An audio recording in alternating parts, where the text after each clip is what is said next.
What's up, Paisans? This is Bobby with PlayingWithPizza.com.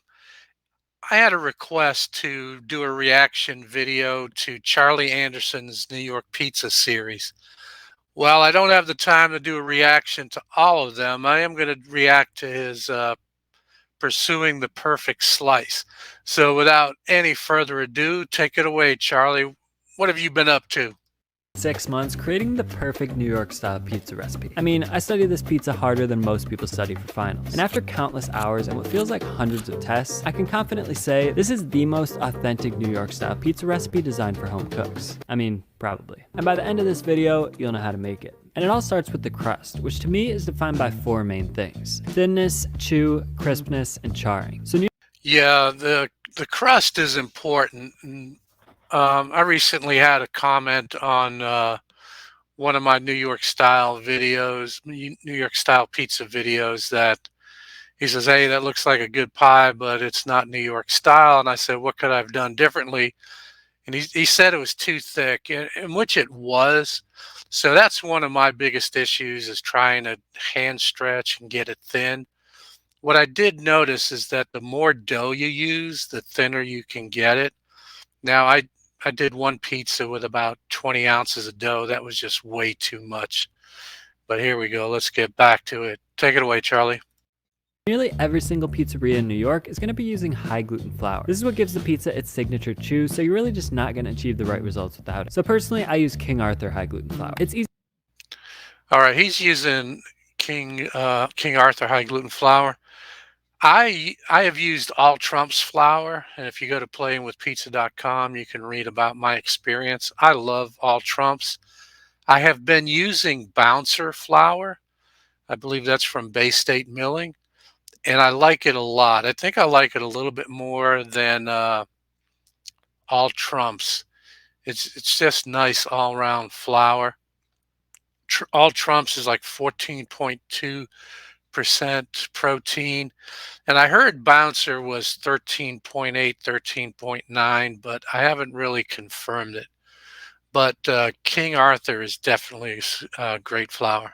Easy to find online, at least if you're in the US, although it is a bit more expensive than your typical flour. So another alternative would be to use normal bread flour and then add some vital wheat gluten to increase the protein content. Now, some of the best pizzerias I tried in New York also include a small amount of sifted freshly milled flour for extra flavor, somewhere around 10% of the total flour. So if you don't have access to freshly milled flour, the best alternative would be to use either spelt or rye flour. And Yeah, I'm not doing any of that in my dough. It's just going to be all flour, either all-purpose bread flour or the premium high gluten flour that I've been buying. And by the way, Bouncer flour at Gordon Food Supply, I think it's around $13, $14 for 25 pounds, at least in Northeast Ohio it is. But yeah, I'm not adding any of that whole wheat or anything like that.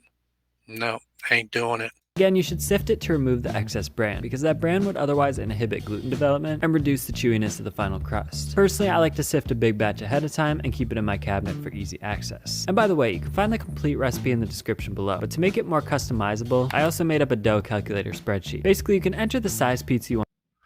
Now, that's probably a good spreadsheet, but think about if you are a pizzeria, especially if you're a slice shop.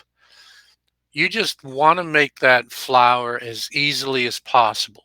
So you're going to bust open a 50-pound bag of flour, maybe a couple of them, throw them in, throw your water, yeast, sugar, salt, oil, whatever.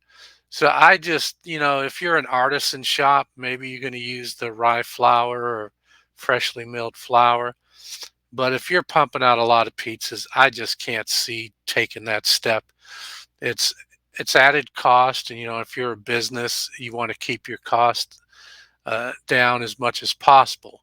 But now, if you're a high-end place, by all means, you probably do that. To make, how many you want to make, and a few other things we'll discuss later, and it'll calculate a recipe for you. And there's also an area where you can figure out how much vital wheat gluten you need to add to your flour if that's the route you're taking. So vital wheat gluten can be expensive as well. I was in my Amish bulk food store that I love to shop, East Union Bulk Food Store in Union Township, Wayne County, Ohio. And I think a bag of, I don't know, 4 to 6 ounces, maybe on the high end, maybe 8 ounces, but I don't think it was that much. It was like $6. So I don't know if it's worth buying cheaper flour, all-purpose flour and wheat gluten, or just buying the better flour. The spreadsheet is free to use, you can check it out in the description below. But anyways, now that the flour is taken care of, let's talk water, aka hydration. Basically, the higher the hydration, the airier your crust will be, but also the less crispy and structured it'll be. So I found that a 65% hydration, or 65 grams of water per 100 grams of flour, is the perfect middle ground. It's low. So this idea of hydration, he's talking about 65%, which I think is a good rate of hydration. So what that means is, like, if your flour is 100 grams, the flour is always 100%.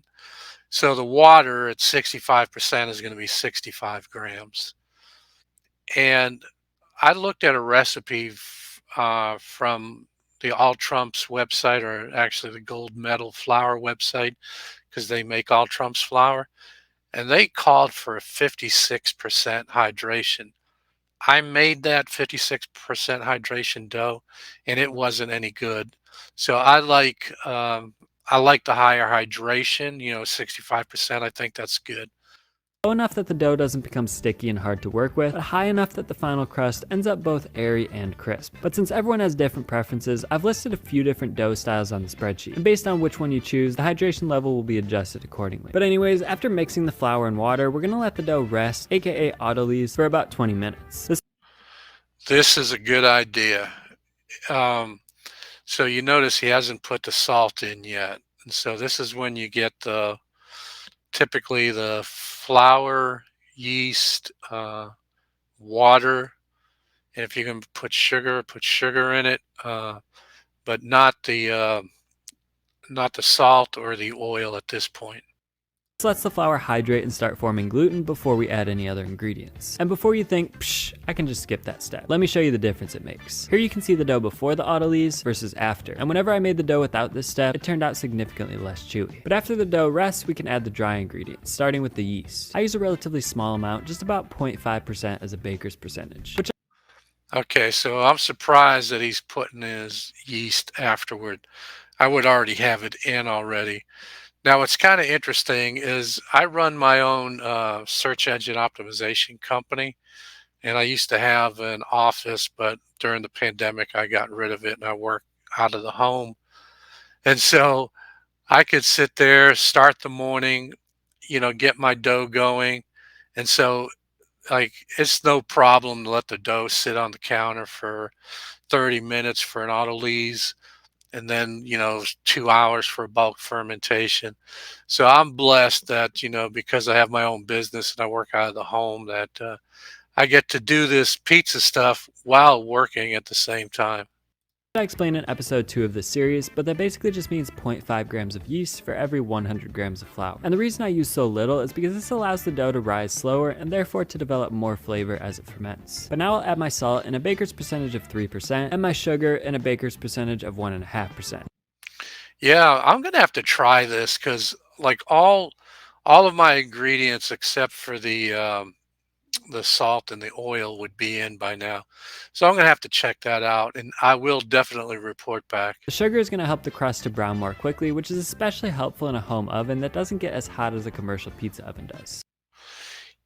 Yeah, so somebody on Pizza Dough Addicts was giving me a hard time for putting sugar and oil in my dough. Look, I don't have a high temp pizza oven. So I tell him, the sugar aids browning, and he says it didn't. And I'm like, well, flour has natural sugars in it, and that's what allows it to brown, in the pizza oven. So I'm just adding some extra sugar. But I have switched. I've been using malt syrup instead of sugar. Now I'm almost out of malted barley syrup, so I might have to use sugar. But here we go, Charlie. Now, after giving everything a mix and a few kneads on my table, I'll let the dough rest again for about 20 more minutes. This is going to let the gluten relax, which in turn will make the dough much easier to knead. And when we come back, we'll just knead for about 5 minutes. If the dough See, I don't like seeing that rye flour, those black specks in the dough. I just don't like it. gets too sticky at any point, let it rest for about a minute or two, and by the time you come back, it'll be much easier to work with. Now, after kneading, I'll let the dough rest for a few more minutes before forming it into a nice top ball, and then throwing it back into my covered bowl to rise. We're looking for it to double or triple in size here, which should take anywhere from 1 to 3 hours depending on the temperature of your environment. Then from there, we'll divide the dough into the desired number of pieces. In my case here, I'm making 2 14-inch pizzas. And of course, you should weigh out the pieces to make sure they're exactly the right size. Then form each one into a very top ball. And this is important. A rule of thumb that I heard was that you use 1 ounce per inch of dough. So if you want a 14-inch pizza, use 14 ounces. You want a 16-inch pizza, use 16 ounces. I mentioned earlier I used 20 ounces, and that was to create a 16-inch pizza, and that was just way too much.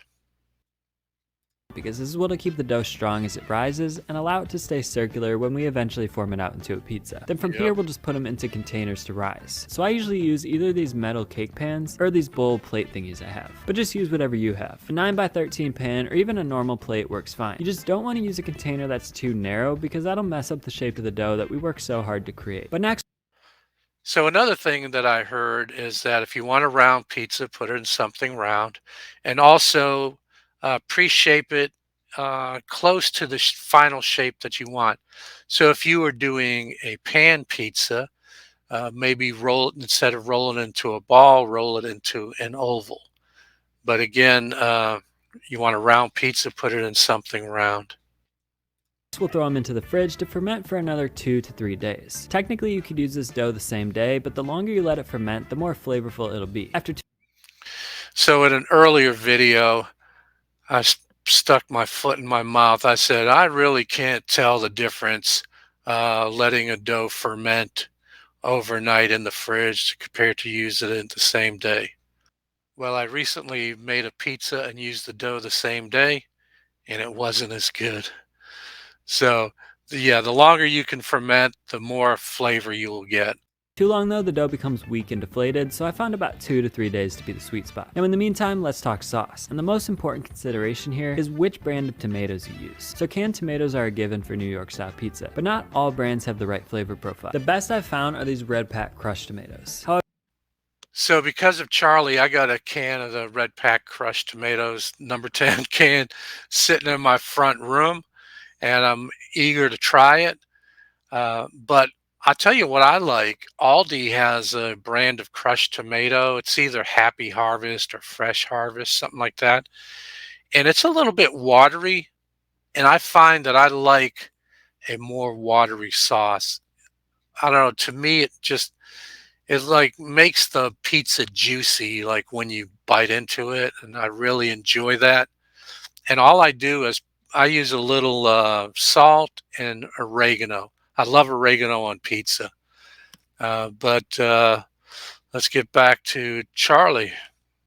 this version only comes in these massive number 10 cans, which is a lot of tomatoes. Perfect for those quiet nights at home when you want to bake 20 to 30 pizzas, but for the average day, not so much. Of course, you can freeze the sauce, but that's still a lot to keep in your freezer. Now, Red Pack also makes a retail 28-ounce can, but they're not nearly as good. The best retail brand I found is these Cento all-in-ones. Not the normal crushed Centos. They have to be the all-in-ones. So you can buy them online from Cento, but with shipping, they're pretty expensive. So I actually buy mine from a site called Imperfect Foods. This isn't sponsored though, that's just genuinely where I buy most of my produce from. I do have a discount link in the description below though if you're interested in signing up. Otherwise, Bianco de Napoli whole peeled tomatoes are also pretty good, and they're readily available at Whole Foods and on Amazon. But now for the recipe itself, New York style sauce is very basic. It's not cooked, and the only ingredients are tomatoes, salt, oregano, and sometimes sugar. The last Yeah, I do not like a cooked sauce. And as I was alluding to earlier, I like that watery crushed tomato from Aldi.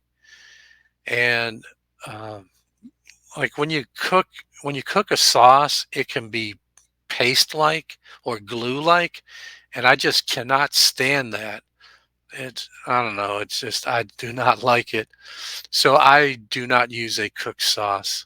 My wife likes the cooked sauce, but I must say that Stanislaw has makes a number of pizza sauces. I've tried their fully prepared and the Pizziola Autentico, and I really enjoy them both. They don't taste like glue or paste. Which I do personally like to add because it helps balance out the acidity of the tomatoes. But the other main thing to consider is the sauce consistency. The commercial red packs are a bit too thick straight out of the can, so what I do is dilute them by about 25%. That's 26 ounces of water per number 10 can. But when I'm using any other brand, I don't dilute them. What I do though, regardless of the brand, is blend the tomatoes. I found that milling removes too much of the tomato pulp, and leaving the sauce unprocessed leaves me with too many big chunks of tomatoes. And if you use an immersion blender, you can make the sauce straight inside a container for easy storage in the fridge. But now with our sauce and dough prepared, let's talk baking. A typical New York pizzeria is going to be baking at a minimum of 550 degrees Fahrenheit or 287.77777 degrees Celsius. But the best spots I visited bake even higher, usually between 620 and 700 degrees Fahrenheit. So this means at home we should bake at our oven's highest possible temperature, which is typically going to be 550 degrees Fahrenheit. But since that's still lower than we would ideally want, we need to make one more adjustment, and that is to bake on steel rather than stone. Steel retains heat better than stone, and it also transfers heat much more quickly, which is going to help to crisp up the bottom of the pizza. So the brand I use is Baking Steel, and this one in particular is the Baking Steel Pro. It's great because it's Yeah, I have a baking steel that a friend gave me as a gift, and it is it is wonderful for making pizzas. So if you want to make great pizzas at home, I recommend steel. 3/8 of an inch thick, so it retains plenty of heat, and it's also 16 inches by 16 inches, which means that I can bake a 16-inch pizza, which I think is important given that one of the defining characteristics of a New York style pizza is its size. So again, this isn't sponsored, it's just a product that I genuinely use and enjoy. But I was able to get a discount code for anyone watching my videos. So if you use the code Charlie10 at checkout, you can get 10% off your order. I'll leave that link in the description below. But anyways, when I'm getting ready to bake, I'll place my steel onto the second highest rack of my oven. Then I'll set the oven to 550 degrees Fahrenheit and let it preheat for at least an hour, but preferably up to 90 minutes. Yeah, it is important to get that steel up to temperature. So if you just turn your oven on and you wait until like you hear the oven signal that the temperature is 550 degrees, the steel will not be. So it's good to do it for, like you said, an hour. I would do it a minimum. Like if you wanted to cook it fast, I would do it for 45 minutes. But if you can go an hour, hour and a half, that was great. At the same time, I'll take my dough out of the fridge to let it come up to room temperature and to rise just a bit more. Then once the oven is preheated, we can shape and top the pizza. So here we'll be making a classic cheese slice. And when it comes to cheese, there's really only one obvious choice: low moisture mozzarella. Preferably whole milk low moisture mozzarella because it's gonna have a much better flavor and texture than the part skim stuff. Unfortunately though, it's not too easy to find whole milk low moisture mozzarella, let alone a high quality one. The gold standard for New York pizzerias though is a brand called Grande. It's only available at food service stores, but if you can find some of it, you should use it. What really Yeah, I like going to Gordon Food Service and also Restaurant Depot. But like I said, I go to this Amish bulk food store, East Union, and I just go to the deli counter and get slices of mozzarella and provolone. So I use slices. I don't use shredded cheese on my pizzas. separates the good cheese from the bad is the meltability. It should melt super nicely without separating too much, and it should stay rich and gooey on top of the pizza. Now since mozzarella is pretty mild tasting, it's also traditional to add some grated pecorino romano for extra salt. I was never a fan of grated cheese. I'll use it sometimes, especially if I'm making a pizza for me and my wife, Wendy, but I do not like grated cheese. Saltiness and tang. But now when we're ready to bake, I'll start by getting everything lined up. My dough, sauce, pecorino, and mozzarella. And then I've also got my wooden pizza peel, which I'm going to use to slide the pizza off into the oven. Then I've got my 2 flour shakers for dusting, one all-purpose and one semola. So I'll start by sprinkling some of the semola flour onto my pizza peel and onto my work surface. Then I'll dust the dough with a generous amount of all-purpose flour, bring it out onto my surface, and then dust it again with the all-purpose flour. Now working from the center outward, press the dough down, being sure to leave a thicker portion at the edge to form the crust. Then spread it out on the counter like so, trying to keep it as round as possible. And this is where all of that flour that we added to the surface comes in handy. And from here on, you want to avoid stretching out the middle any further. So be So this is one of my biggest challenges is stretching. And I also learned of an oil method. Instead of using flour on the counter, put a little bit of oil put, I don't know, maybe about a teaspoon, rub it all over the counter, and your dough will open up easily with oil. Sure to only stretch around the edges. Next, toss the dough back and forth from arm to arm to both knock off the flour and to continue stretching it out. Then finally continue stretching it with your fists like so, rotating and stretching until the dough reaches the proper size. You want to keep Yeah, I have just have trouble doing that. Man, that's impressive right there.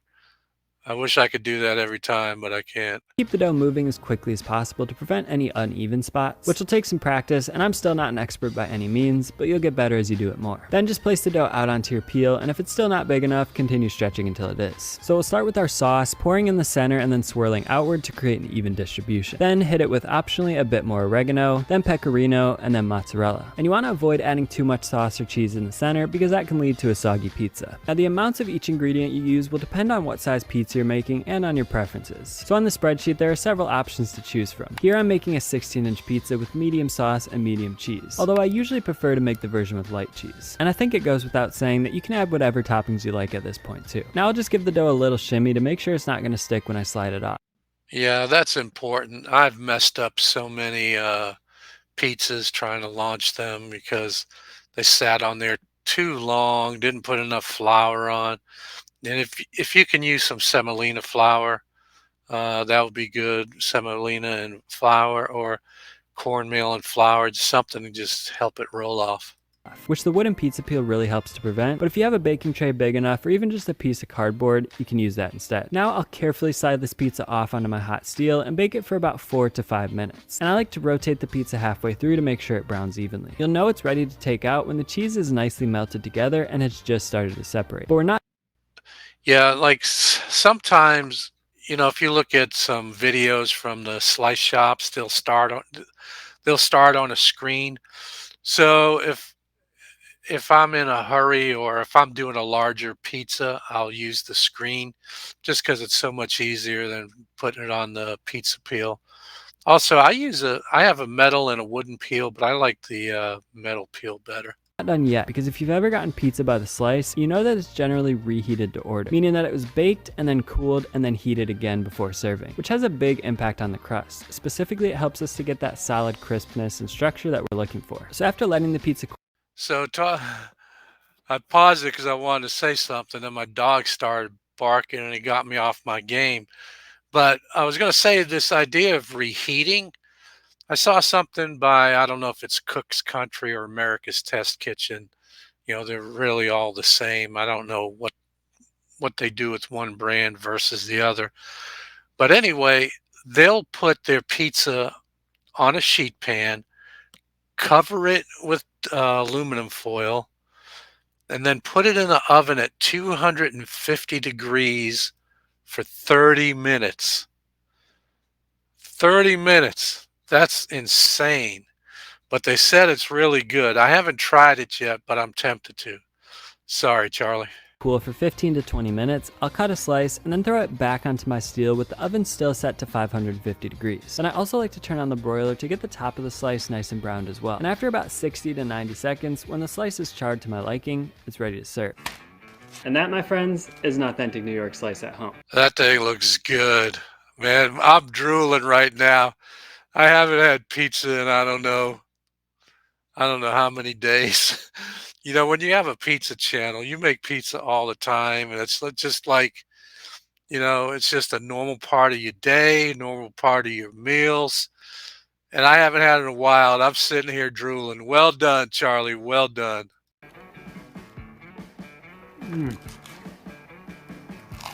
It's got the perfect chew, perfect He didn't say one bite. Everybody knows the rules. crunch, nice charring on the bottom. The sauce is tangy but also sweet. Really, this is my ideal New York slice. Now, if you haven't seen the previous episodes of the series that led up to this slice, you can check those out right here. Either way, thanks a lot for watching, and I'll talk to you in the next one. That was good. I'm going to have to try it. I'm not going to do the rye flour or any of the fresh flour. That doesn't look good, but hey, thanks, Charlie, for a great video, and thanks for all your work on helping us make the best New York pizza at home. Hey, thanks for watching. Now I'm going to have to go make his dough right now so I can, as my great grandmother Bundadola used to say, Manja, Bobby Manja. Ciao. Thanks for watching. And make sure you subscribe to Charlie's channel. He's doing some great stuff with cheesesteaks now, or up in Massachusetts, we call them steak and cheese. And if you're at it, why don't you subscribe to the channel? I would appreciate it. When you subscribe, when you like, when you hit the notification bell, it tells YouTube you like it, and so it's going to share it with people who are like-minded. Thanks again. Take care.